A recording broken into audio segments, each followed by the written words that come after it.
Today on FSI, we are breaking down the New England Patriots and the Los Angeles Chargers from a betting perspective. Now, we're currently 22-6 in our official moves on Twitter, so make sure you're following that account. I'm your host, Tom Cross, and to my right is our analytics expert, Stephen Fu.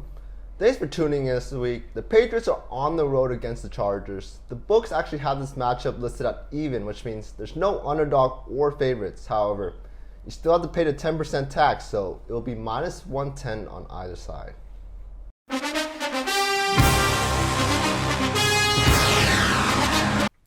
I am a little shocked by the spread being a pick'em. I figured the Patriots might be a slight favored since, of course, Bill Belichick always gets money and respect at the sports book. But I didn't feel like they got this right. It really is a toss-up. Who's going to win this game and how they're going to win it.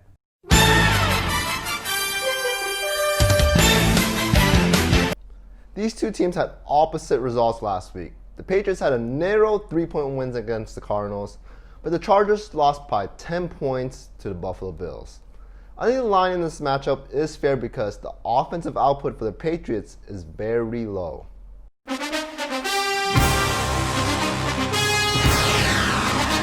Justin Herbert is having a great season.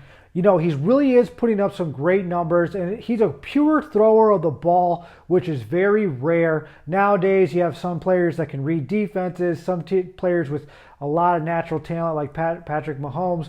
But Justin Herbert is one of those guys that does have just a lot of natural talent, and he's really hooking up with Keenan Allen, and they become a lethal combo. Now, in this game, I think he's going to benefit from the lack of pass rush that the Patriots have. So I actually don't think he's going to make very many mistakes this week.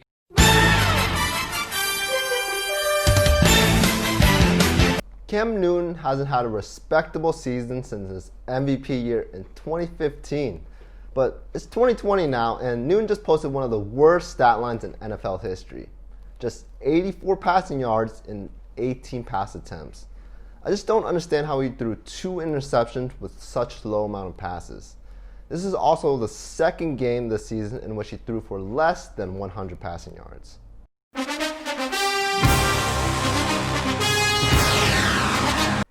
Now, good news for the Chargers. They got Brian Bulaga back on their offensive line, and he played pretty well against the Bills. Now, they are facing a New England pass rush that's challenged. These guys don't get much pressure at all. Throughout the season, I probably rated them around a C- to a D+ level. So I feel like there is a slight advantage here for the Chargers offensive line. I think they're going to be able to get Justin Herbert adequate time in the pocket.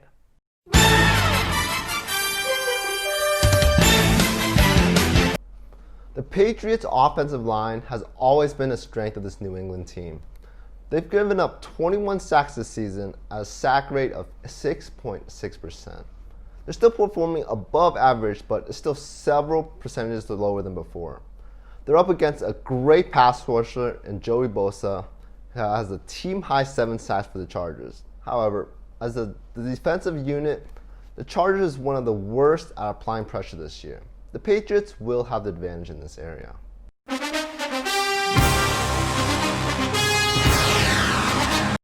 The Chargers, they have some elite weapons at the outside. Hunter Henry, he looked good against the Bills. He had a couple of drops, but I think he can improve. And of course, Keenan Allen and Mike Williams always deep down the field and in those intermediate routes. They are facing a tough Patriots secondary. They're getting Stephon Gilmore back from injury. But I do feel like the Chargers are going to have a lot of time in the pocket this week. And I feel like those weapons are going to be able to take advantage of the Patriots, who are really not that effective in the secondary, despite having some great names there.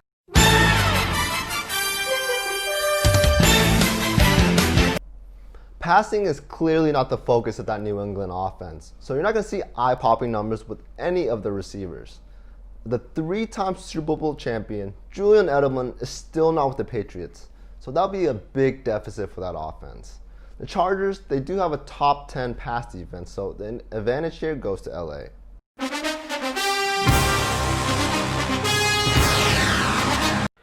Now, Austin Eckler has been out pretty much the entire season.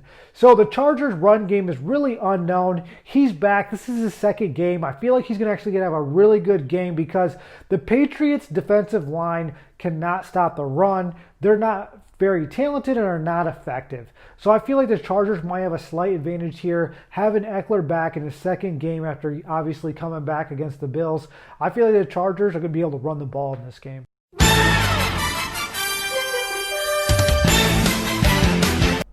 The New England Patriots will rely on running the ball to generate their offense. They're currently rushing at 4.6 yards per carry, which ranks them the fourth best rushing offense. They will have a big advantage here because the Chargers are allowing the second most yards per carry at 4.8 yards.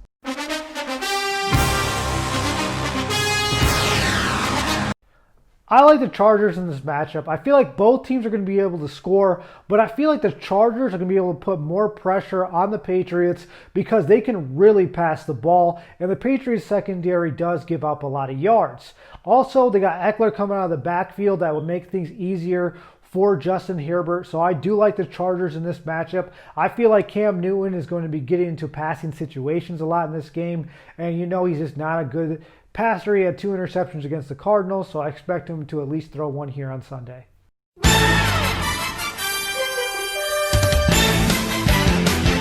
Even though the Patriots didn't perform well last week, they were up against a completely different team. They are facing a significantly worse Chargers defense, and the Chargers offense is no different. I'm taking the Patriots on the road in this AFC conference matchup. Now remember, we can't predict injuries, PED, COVID, or the weather, so make sure you follow our Twitter for our official moves. We're 22-6 there, and we're murdering the sports book. That does it for us. Do me a favor and smash the like button and subscribe. Tell us who you can be taking in the comments below. We don't care about favorite teams here. Our focus is on making you money. Follow our social media on Twitter, Instagram, or our webpage. The links are below.